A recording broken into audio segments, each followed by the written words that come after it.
In the town of Azurville, residents know two things to be true. One, those who are born in Azurville die in Azurville. Two, those who die in Azurville stay in Azurville.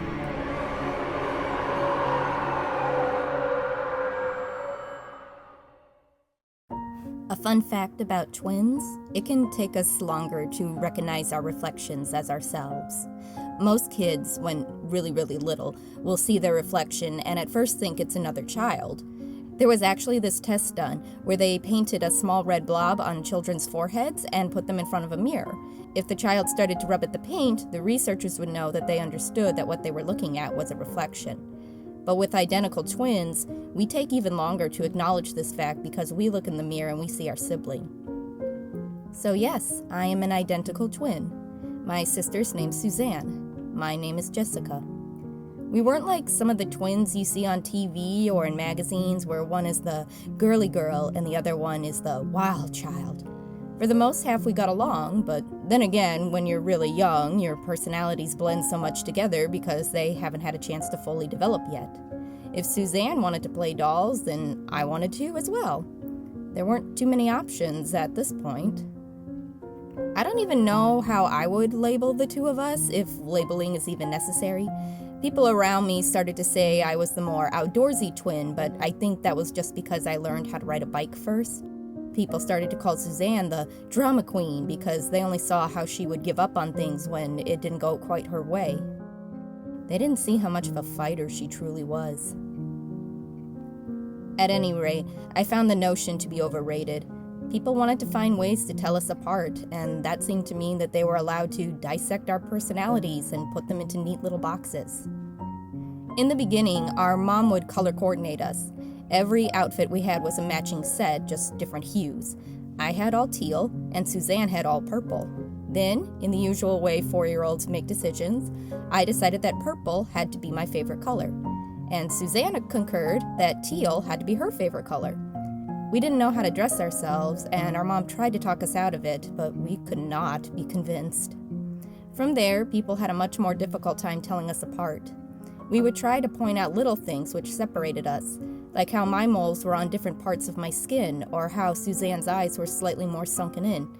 We still noticed the stares people would give when they first saw us, trying to spot the difference. That was Suzanne's phrase for it. We were working on our coloring books, and she pointed out the set of pages with instructions to spot the difference. "That's us," she declared. I nodded in agreement. From then on, when people would point out things such as her eyes or my moles, we would whisper to one another, "Spot the difference," and have ourselves a good laugh, which no one else joined in on. I'm unsure if I miss those days or not. There really is no good way to bring up what happened next. I'm not sure anyone actually knows how. It's just sort of the game life throws at you sometimes. One day, your life is normal, so normal that you don't even notice it, as if for the rest of your life you're expecting nothing more but days like this. Then, the next, there's only the person you were before and the person you are after. You go to school that morning while your sister goes to the doctor for a checkup. Suddenly, you're being called down to the principal's office. You panic, asking yourself what you did wrong because you're a good kid who never gets sent down to the office. There must be a mistake. Did someone tattle on you for sneaking glances during the last spelling test? But when they sit you down, you learn that the reason for their call is much worse. "Jessica, it's about Suzanne." Then they proceed to use big words, and when you don't understand those, they try to use polite words. But you end up thinking that means things aren't so bad, right? So finally, they have to tell you bluntly, "Suzanne is dead, Jessica." Dead. You repeat. Like Jimmy Carver in 4th grade? Jimmy Carver had been in the 4th grade for 30 years now. He came back every year because he just liked learning that much. The teachers wrote new tests and homework for him. He had finished every book in the library, although he needed someone to turn the pages for him. At recess, he could play tag, but kids would always argue that they couldn't feel his touch. And that was going to happen to your sister? What about next year, when you were supposed to move on to the 2nd grade? She would stay behind in 1st? Get new homework assignments? Suzanne and I had done everything together at that point. In hindsight, I'm not proud that these were my first thoughts when hearing the news, but how else does a 6-year-old make sense of these types of things? It didn't feel real. I kept waiting for someone to start laughing and admit that this was all a joke. A sick, twisted one, but a joke nonetheless. Or for a call from the doctor saying they had been wrong. Our mom watches this show, Dancing with Nobility, where that happens all the time. People die and then come back a few episodes later alive and well. My sister couldn't be dead. This sort of thing happens to other people, not to me. How did she die? I asked finally, still hoping beyond logic that they were wrong or joking. They explained to me that my sister tested positive for a rare blood disease that somehow didn't get passed to me. I recalled one of our previous visits to the hospital. The doctors had been very excited about something and had asked to see me and Suzanne again. But we were scared. What kid wants to go to the doctor all the time? Our parents refused. I wish I could remember more than that, but I was young, and once our parents had said no, I didn't give it a second thought. When I got older, they did eventually explain to me that the doctors wanted to study this particular blood disease and the implications of genetics they could find by looking at a pair of identical twins. My parents didn't want us treated like lab rats, and honestly, I do appreciate their decision. My aunt ended up coming to take me from school to the hospital since my parents didn't want to leave Suzanne. I was mad that no one had come to get me earlier so I could have been with my sister when she died. I'm still mad about that to this day. Even on the drive over, there was a part of me hoping that this would be a hoax, or that some miracle would happen to save her life. But sure enough, we arrived at her hospital room and she was sitting on the bed, blue as the sky. I don't recall if she said anything in the room, or if I said anything for that matter. I just remember when we went home and got tucked into our beds. Suzanne had to lie on top of her blankets now since they kept falling through her. She had turned to me and whispered, "At least now, people will have no trouble telling us apart." She had giggled like it was the funniest joke, but I just laid there. I suppose this was her way of rationalizing what was happening to her, so I couldn't judge her attitude. We took time off from school after that. I'd like to say that things didn't change too much afterwards, but honestly, what I just laid out are all of my memories from before Suzanne's death. Every once in a while, something will trigger another one, but for the most part, her being dead became our new normal. When we played dolls, I would have to move the toys for her. This would tend to frustrate her as I never seemed to get it right. "No, not like that! Move them like this!" And then she would try to pick them up herself or tell me the same thing over and over again, but when nothing worked, she would storm off into our room. Our parents still set out a plate in front of her every night at dinner time. We weren't sure how to approach this at first. Leaving it empty was the more practical of the two options, but it gave such a sad look. We were trying to include her after all. In the end, they decided that a little wasted food was worth it if it made their daughter feel less awkward. When it was her favorites, she would sit there and smell it, talking about how she remembered it tasting so good. When it was a dish she didn't like, she would laugh and point at me, teasing that I had to eat the yucky food while she didn't. "Do you ever get hungry?" I asked her in the beginning. "Nope. I also don't get sleepy either. Mommy says I don't need to take naps anymore." One night, I woke up to see that Suzanne wasn't in her bed. I got up to go and try to find her. At first, I thought maybe she snuck into our parents' room, but as I walked down the hallway, I could hear the TV on. Sure enough, Suzanne was up, watching Dancing with Nobility. "Suzanne?" I whispered, walking closer. "What are you doing out of bed? It's really late." "I'm not tired. Daddy says I can watch TV if I want to." I turned my head towards the kitchen in time to see our dad coming in with a glass of water in one hand. He yawned before looking over at me. Jessica? Come on, it's time to go back to bed." "But Suzanne gets to stay up." "Suzanne doesn't have to sleep, Jessica. You, me, and Mommy still do." I don't think he meant to say something hurtful. He was just recounting the facts. And I'm not sure how else he could have phrased it, but something in Suzanne's expression changed then. I didn't recognize the look on her face. I couldn't sleep that night anyway, too busy thinking about my sister in the other room watching TV. I thought about how much time would be saved by never having to sleep again. So much more room for playing. But if all Suzanne could do was watch late-night television, then it hardly seemed worth it. That became our routine, though. I would take a bath, brush my teeth, and get into bed. Suzanne would be left to watch TV. I felt bad that there was only late-night television on for her, and not any of the fun cartoons we would watch Saturday mornings.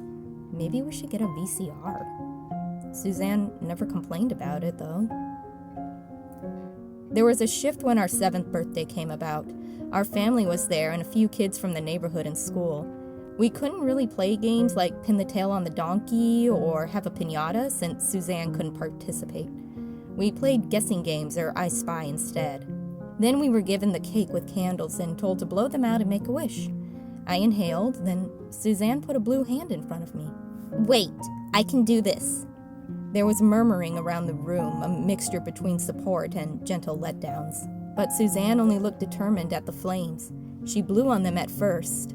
Small and experimental, nothing happened to douse the tiny fires. Mom tried to intervene at that point, saying we should do it at the same time. Before she could reach her, however, Suzanne raised up her arm and swung it across all 7 candles.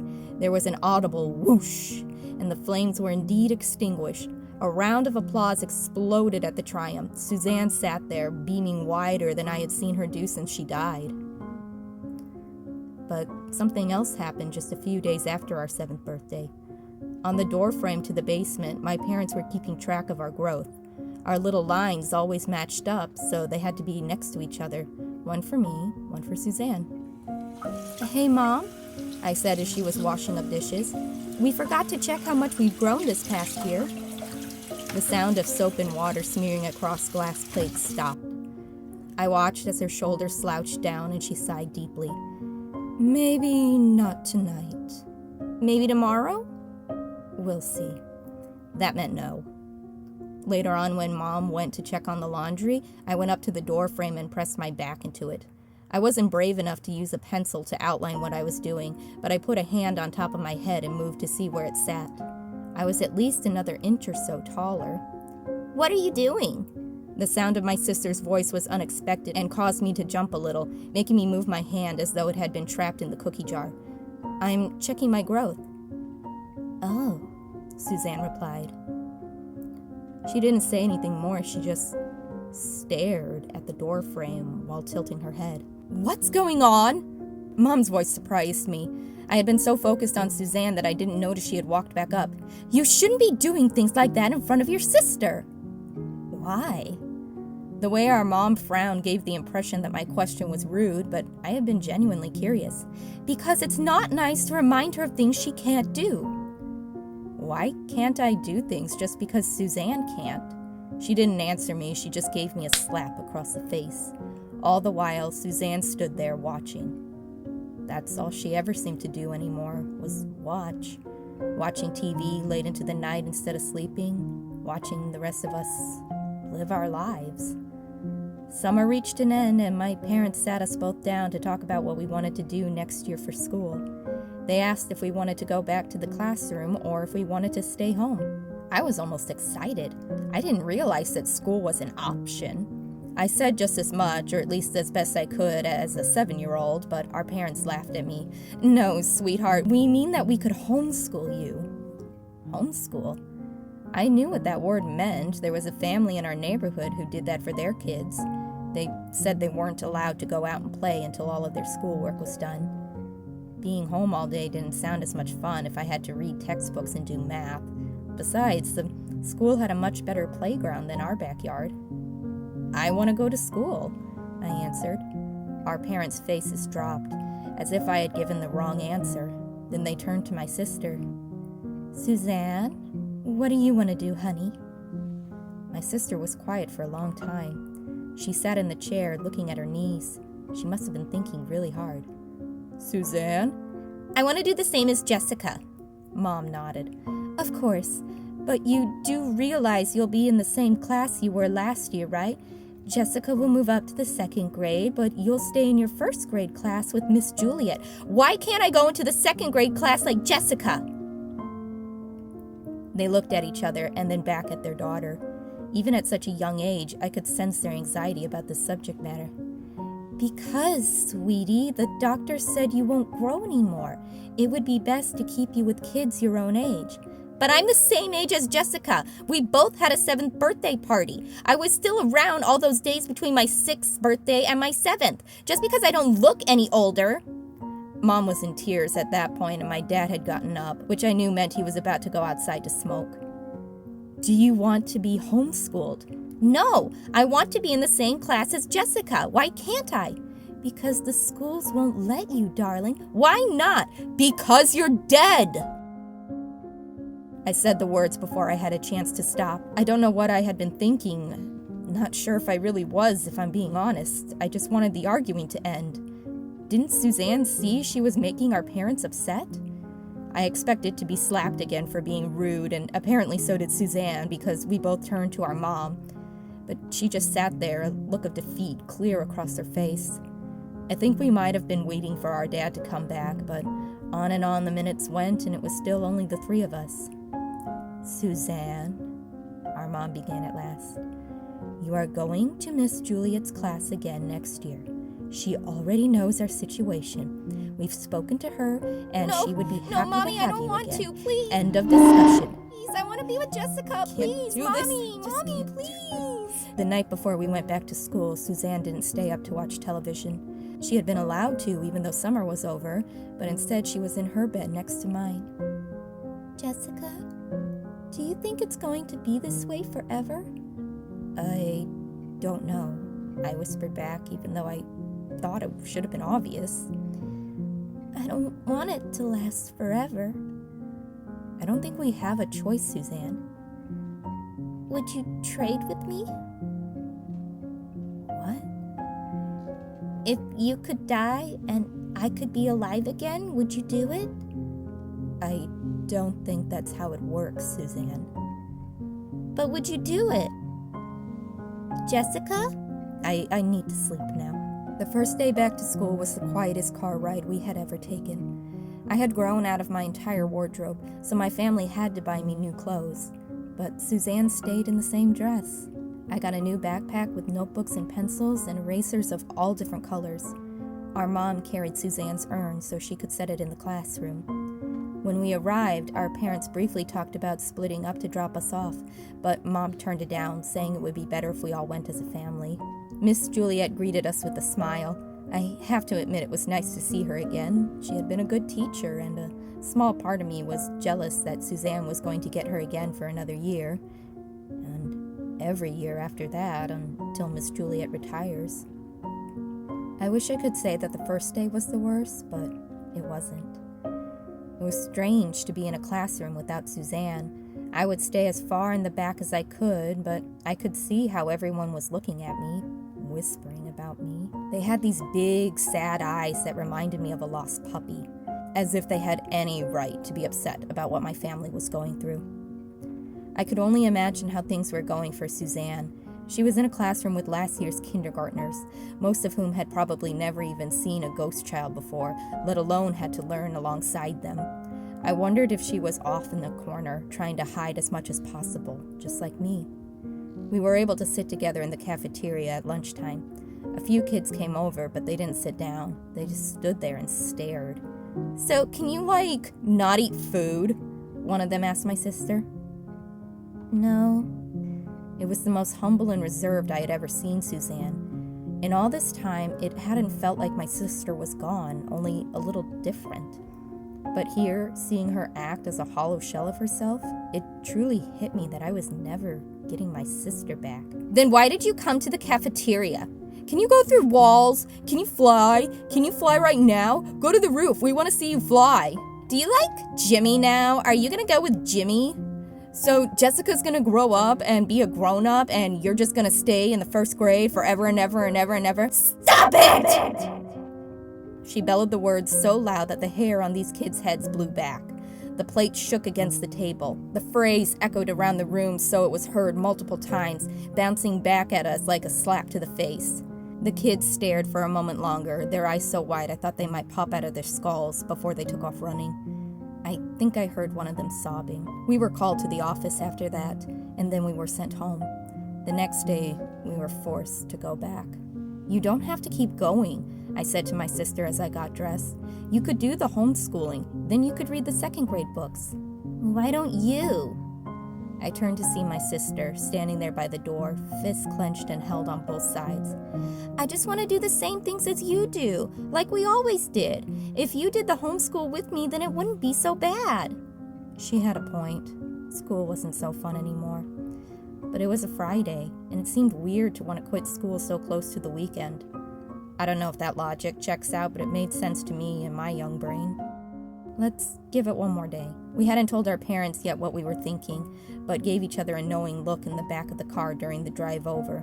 At this point, our parents were over the novelty of both of them dropping us off simultaneously, and instead took turns. As we parted, we gave one last small nod to each other. I sat down in my classroom and took out a sheet of paper for our English lesson. As I started to write out my name in the corner, my pencil snapped. Darn. I went to get up to sharpen it when I felt a light tap on my shoulder. "Here, I've got extras," the girl sitting next to me offered, holding out one of those small plastic sharpeners. I raised my eyebrow, as though I expected that she was trying to mock me with pity. I must have been staring, because then she added, "You don't want to use that sharpener, trust me. That's why I have so many of my own."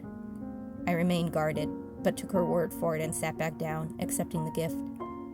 "Thank you." My eyes remained on the girl, half because I was anticipating some form of comment regarding my family's situation, and half because I realized that while I recognized her face, I could not place her name. I thought it might be rude to ask, though. She was definitely in my class last year, but back then I had Suzanne to play with, so I never really talked to the other children. She kept looking at me, though, with an almost smile, as if she were expecting the conversation to continue. "I'm Jessica," I started, hoping that would be a neutral enough answer. "Yeah, I know," she replied with a nod. Of course that made sense. It seemed like everyone in the school knew us. "I'm Sophie." A small sigh of relief had escaped me when she gave this answer. "It's nice to meet you, Sophie," I said, then regretted my words. We would have already met. She didn't respond to this, however. She just kept nodding. "I got a new jump rope this week. It's in my backpack. I was going to take it out during recess. Would you maybe want to play with me?" I almost went to ask if she had any friends of her own, but managed to stop myself. Then I almost made the excuse that doing so would upset Suzanne. Something held me back, however. I liked to jump rope. Suzanne and I used to do it all the time together. We had memorized all the rhymes. Now our jump ropes hung in the garage, collecting dust. I wasn't allowed to do things Suzanne couldn't, even though I wanted to. I thought about that day when I went to measure out how tall I had grown and Mom had scolded me. Yeah. Before I knew it, the time for recess had come around. Sophie and I went out together. She kept glancing at me with a knowing smile. I tried to smile back, but again I had that hand in the cookie jar feeling where I thought I was doing something wrong. But what could be so wrong about jump rope? Suzanne was already outside by the time we got there. I walked up to her. "I'm going to play with Sophie today, okay?" She looked at me as though I said she would never have a Christmas again. "But you have to play with me." Sophie called over to me, and I turned to see her with the jump rope already out. When she saw me looking, she gave a wave. "Can't you play with someone in your class?" Suzanne continued to pout. "None of them are nice to me. They think I'm weird." I was torn. I felt bad for Suzanne, but all we ever did during recess was play guessing games and walk around the playground. I wanted to do something fun again. "You can stand by and watch me and Sophie?" I offered, knowing as I said these words that this was not a preferable alternative. Suzanne hung her head. "No, just go ahead." I smiled. Forgetting myself, I went to give her a hug and then stopped midway. "Sorry, I'll see you after school, okay?" I turned to head over to Sophie. She got excited as I approached and held out one of the handles to me. I grabbed it and we both stood in the middle. "What rhymes do you know?" she asked. "Do you know Cinderella?" She nodded and we took off. I fumbled the first couple of times, having been out of practice, but Sophie was a good sport about it. She giggled and told me to try again. Eventually, we found a rhythm and managed to get it to a decent number. Once my legs and feet got back into the routine, I really began to enjoy myself. I couldn't help but notice out of the corner of my eye how Suzanne was staring down at the two of us. Eventually, the bell rang. I handed the jump rope back to Sophie and told her I needed to check on my sister. As I approached, Suzanne stood there with her hands on her hips. "Is this still our last day?" I stopped in my tracks. "What?" You promised that we would be homeschooled after today." I didn't have a response. Maybe that's horrible of me to say, and maybe I'm a horrible person. Maybe I could blame it all on the fact that I was 7 years old. But even at such a young age, I began to think ahead. I saw myself as an old lady and my sister looking exactly the same. That's dramatic of me. I mean, we didn't look so different right now. I was a little taller, but we still looked just about the same. Yet my mind wasn't on the now. "We can talk about it with Mom and Dad." I went inside after that. When our parents picked us up after school, Suzanne didn't speak to me. Dad asked what was wrong, so she answered, "Jessica doesn't want to do homeschool with me." "I thought the two of you wanted to be at school," Mom asked. "Well, I don't anymore, but Jessica wants to." Our parents were quiet for a moment. They looked at each other, which was how we knew it was serious. Then Mom said very slowly, "If you want to be homeschooled, Suzanne, that's fine. But Jessica can stay in school if she wants." Suzanne's eyes went wide again. For a moment I thought she was about to cry, but she slouched back and didn't speak to anyone. And so that's how it went. I would get dropped off at school in the morning and Suzanne would stay home. My parents had to hire a tutor, not only to teach her but also to turn the pages and write things down for her. It seemed like a simple enough arrangement, but I didn't have the nerve to ask her how things were going. Kids at school asked about her a few times. Some went as far as to ask, "Didn't you have a sister?" As if she no longer existed. Then after a few months, they lost interest. On and on it went like that. It was an adjustment, but soon became our new normal. The first year ended. The next year was very much the same. We had our 8th birthday. Sophie came to the party, as well as some family, but noticeably less than last year. And no one made comments like, "My, look how much you've grown." Yet that was on my mind, especially after the photos were developed. "My, look how much I've grown." And there next to me was little Suzanne. Then on the 3rd year, Dad's car gave out. We all went to the dealer so he could pick out a new one. The salesperson took note of us kids, and to her credit, she didn't say anything in regards to Suzanne being dead, but she made an assumption and said, "Oh, we've got a big sister and a little sister. We're the same age." Normally, our parents would have scolded us for talking back like that. This time, however, they let it slide. That was when I started to notice the differences in our appearances. I would look in the mirror and take note of how my cheeks had thinned out, how my eyes seemed in a different location or shape. I did indeed look older, even after only 2 years. It kept progressing like that. As our 12th birthday rolled around, the differences between us seemed to expedite. One day I woke up and realized that I needed a training bra. Another day I needed Mom to show me how pads work. I remember lying there in bed, thinking that the pain would never end and I would just be bedridden for the rest of my life. Suzanne stood and stared at me. In a moment of weakness and despair, I turned to her and said, "You're lucky you'll never have to go through this." "You're lucky you do." I didn't know what she meant by that. I started to realize that my sister was staring at me an awful lot. It didn't bother me as much as it probably should have. I used to look at myself in the mirror and count our differences. Now they were all so prominent that the actions seemed redundant. But I figured that Suzanne was just on the other side of that mentality. She was looking at how she would have appeared had she lived. The level of empathy I had for my sister was why I allowed her to do things such as watch me change or ask highly evasive questions. In hindsight, I should have set up more boundaries. But she was my sister. It was more than physical appearance, however. When my 13th birthday came and went, our parents decided that they wanted a night off and that we were old enough to spend the evening without a babysitter. I was thrilled by the concept. It seemed easy enough. I only had to make dinner for myself, and we had plenty to make sandwiches. Perhaps some kids would have done things more exciting, but honestly, I was content with playing the radio a little too loud with music my parents didn't like. As I sat down to eat, I felt the familiar twinge, which meant that Suzanne was quietly looking at me. "What's up?" I asked between bites. "Let's play dolls. We haven't in so long." This was true. It had been a while since we had played much of anything. But as I sat there chewing on my sandwich, I was struck with such a strong revelation. I had no desire to play dolls, or jump rope, or hopscotch, or anything that would have been fun to me a year ago. In fact, I thought about calling Sophie and asking her to hang out over the weekend. Well? I don't want to play. But you have to. I need you to move the dolls for me. I don't have to play with you, Suzanne. I want to call Sophie. Can't you watch a movie or something? That's all I ever do. A pang of guilt ran through me when she said that. I wondered, not for the first time, what life would have been like if Suzanne had lived. If she was a teenager like me, would she have her own friends? Would we be fighting over the phone while our parents were out for dinner? Or would we be off doing something together? I wish I knew who to blame for all of this. My parents had done the best they could. Suzanne couldn't help the way she was. She was dead. So that only left me. Was I being the bad guy? Was it so wrong that I wanted my own life? Why can't you play with me?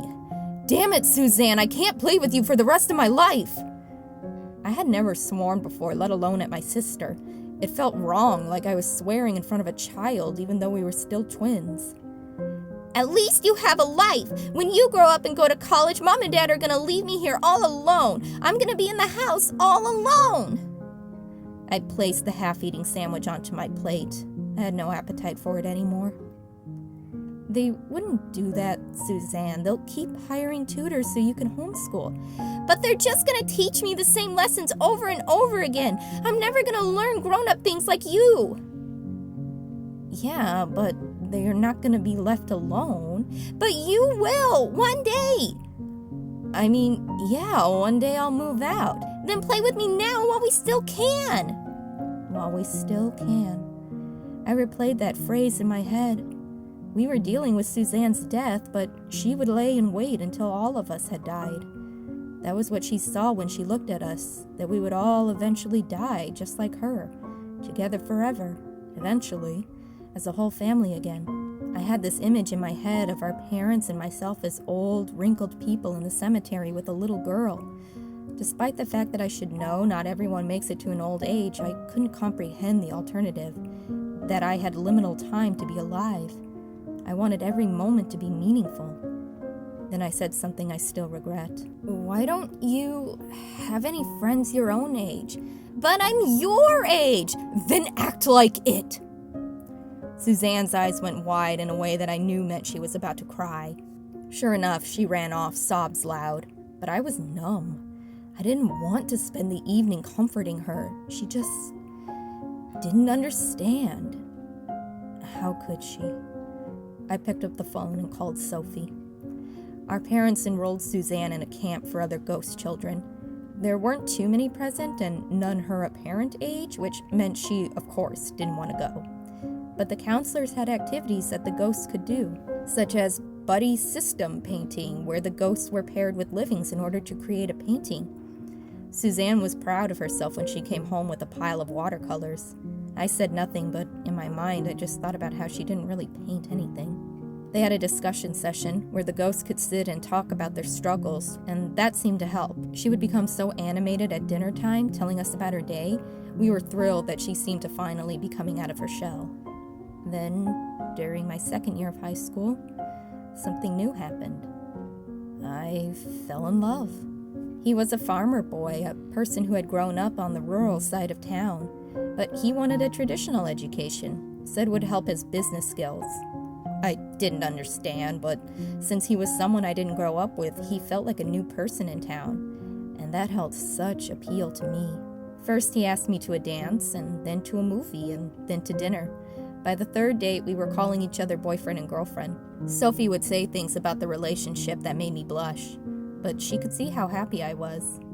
"So, when do we get to meet this suitor of yours?" Dad asked one evening. I nearly choked on my food at the old-fashioned language he used to describe him. "Never, if that's how you're going to talk." My mom persisted. "We're all very curious. Just bring him by for dinner one night, yes?" I decided that was fine and talked to him about it the following day. He agreed, and we planned on the night that weekend. Night of, I found myself stressing out. I don't know why. I knew my parents would love him, but all the same. I sat in front of my vanity and started to do my makeup. I thought he was coming here. Suzanne asked, standing next to me. She liked to watch as I applied makeup. He is, Suzanne. Then why are you putting on makeup? Because I want to look nice. This is a special night. Do I look nice? I stopped my mascara brush midway up my right eye. I looked at my sister, who held up the skirt she dyed in, as though they were ragged instead of the same pristine condition they had been all those years ago. Will he like me? Yes, Suzanne, of course. He's a very nice boy. In fact, he has a dead cousin, so he understands. Her face lit up. Really? I was being intentionally misleading. He did indeed have a dead cousin, but they weren't close, not like how Suzanne and I had been. I thought I might have to coach him on what to say and what not to say prior to the dinner, but before I knew it, the night had fallen upon us. He arrived with a bouquet of flowers, which made me smile. Oh, how lovely. Not for you, Jessica. These are for your mother. My smile faded into a smirk. What a try-hard. My parents seemed impressed with his manners, though, so I guess it worked. We all sat down for dinner, the bouquet having been put into a vase and placed as a centerpiece. My parents began with the usual, how long we had been together, what do his parents do, what does he plan to do after school. They seemed to approve of his answers and everything was going fine. Except that Suzanne could not take her eyes off of him. I tried to remember the last time we had a guest over for dinner like this.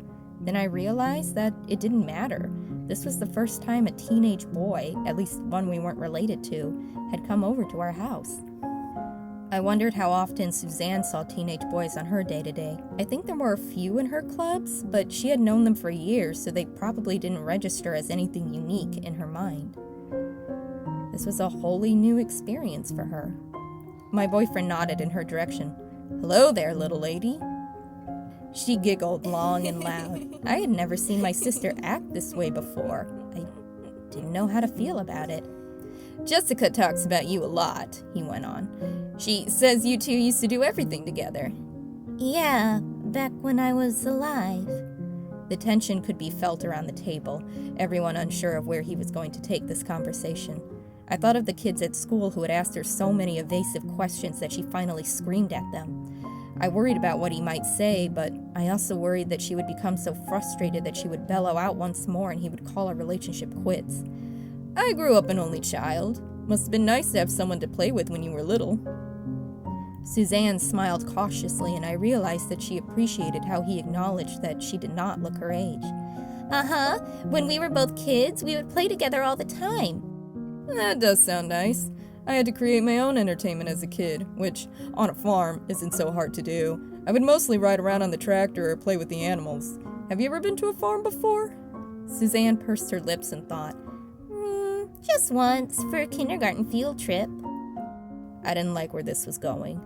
I'm not sure what put me on edge about this conversation, yet I felt the need to stop it. I tried clearing my throat to get my boyfriend's attention, but he kept right on going. "Bet you never ridden a tractor before, have you?" No, I haven't.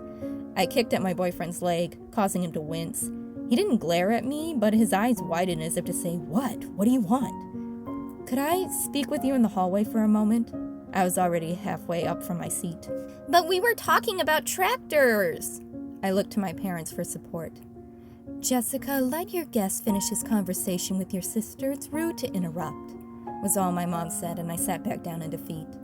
My boyfriend looked at me, then my parents, before finally turning back to Suzanne. "Well, if you want, maybe sometime you can stop by my place, see the animals and ride the tractor." Yeah! I don't think that's a good idea. All eyes were on me as I said this, which made me flounder. That is... I don't know. Is it safe? I can ride a car. A tractor should be fine. "Jessica, I don't know where this attitude is coming from. Apologize at once." "But I only meant..." Actually, I didn't know what I had meant. My boyfriend was getting along fine with everyone at the table. It was just me who was the problem. Unable to protest, I conceded and apologized. I don't remember the rest of the dinner. My boyfriend came over frequently after that. He was a delight to have around the house for all of us. He openly volunteered to help my dad with various chores, and he fixed things for my mom. Then there was Suzanne. There was nothing she could do to change her physical appearance beyond her body language, but she would do that to extreme effect. One foot in front of the other, with her hands held behind her back as she swayed right to left. "Hello," she would say in a low tone before tossing her hair.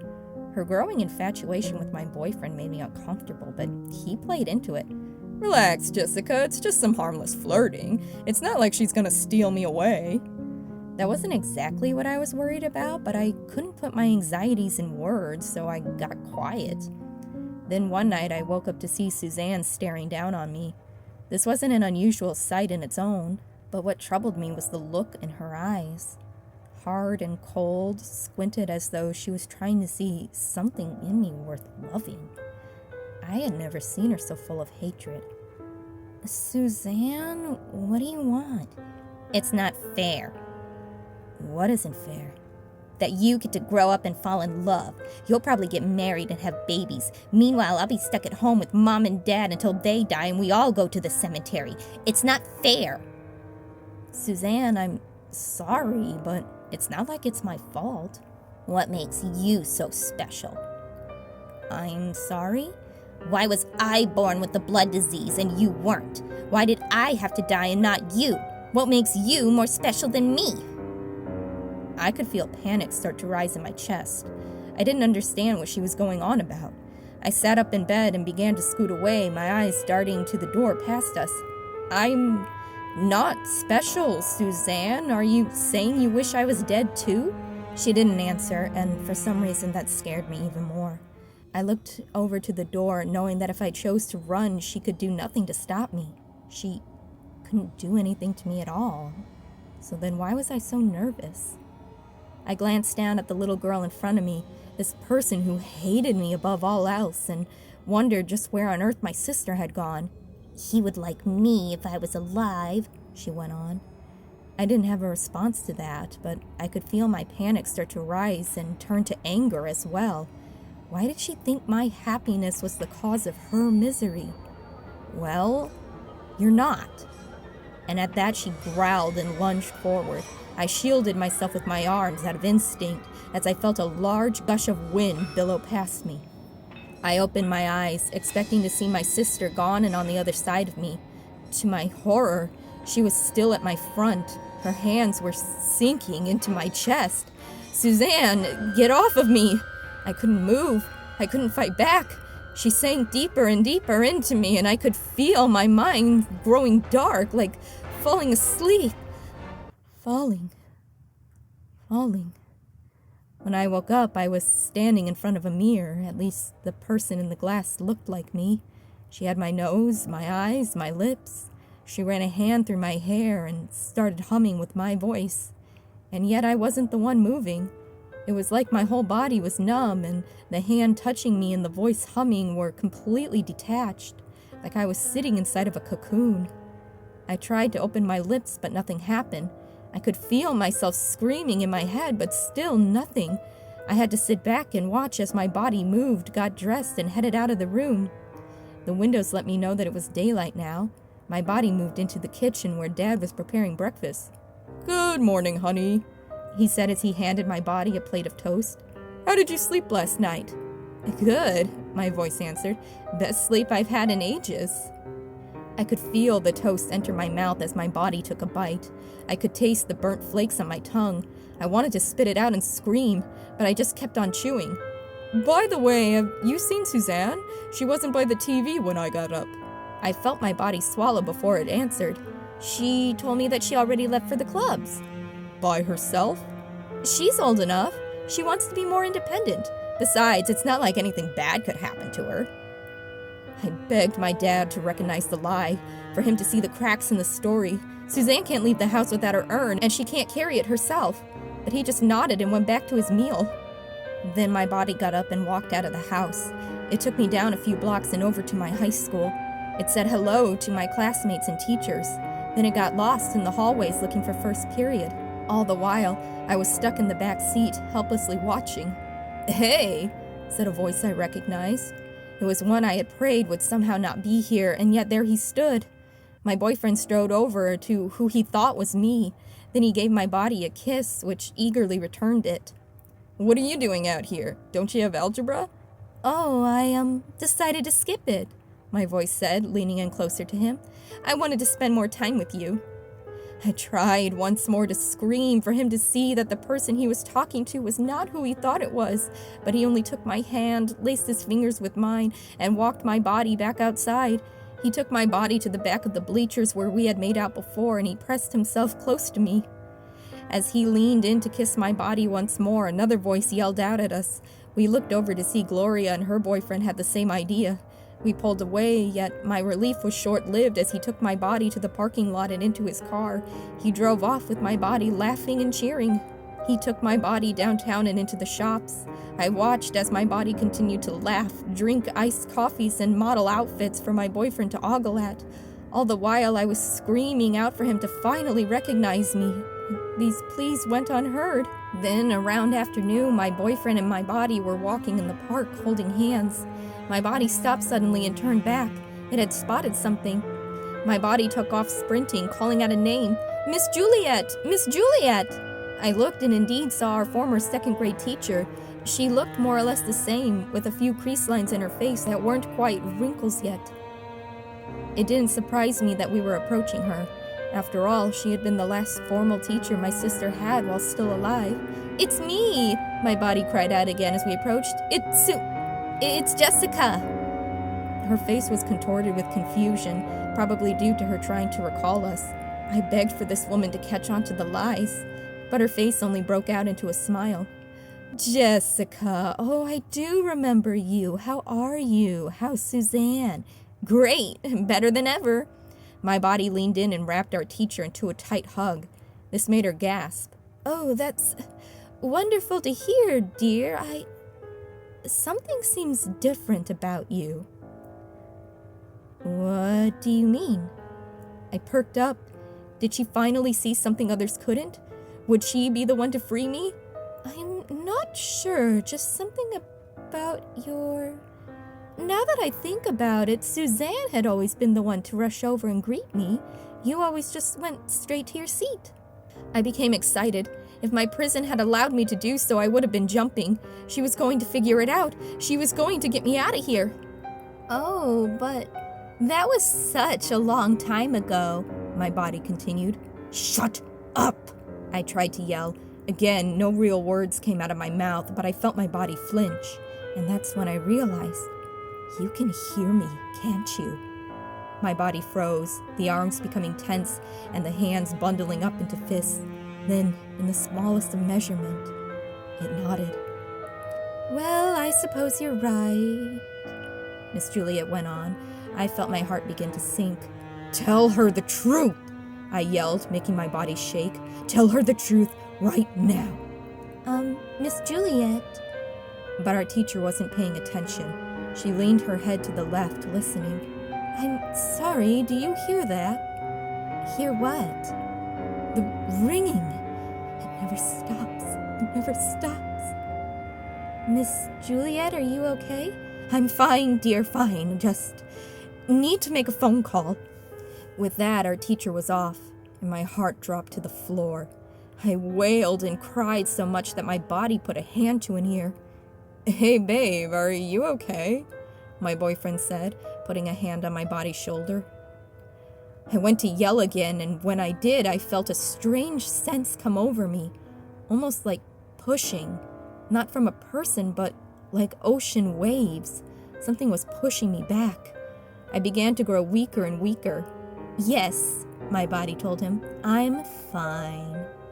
He took my body back to school before the final bell rang, so my body could walk home without causing suspicions. I could feel my lips curled into the biggest grin the entire time. As soon as we entered the house, however, my parents were in a panic. Dad was yelling over the phone while Mom paced around the living room. She paused when she spotted us. "Oh, Jessica, it's terrible, just terrible." "What's going on, Mom?" "We can't find Suzanne. Your father's been calling the club center, but none of her counselors have seen her all day." "Is that Jessica?" "Yes, dear." Dad walked into the living room. "You said you saw Suzanne this morning, that she went off on her own. What else did she say?" My lips quivered as they opened. Nothing. Wait, I'm so confused. If she didn't go to the club, then where is she? We don't know, but we're going to find her. Mom sat down on the couch and sobbed loudly. My body walked over and took a seat next to her, rubbing her back. Don't worry, Mom. I'm sure she'll turn up soon enough. She's probably closer than we think.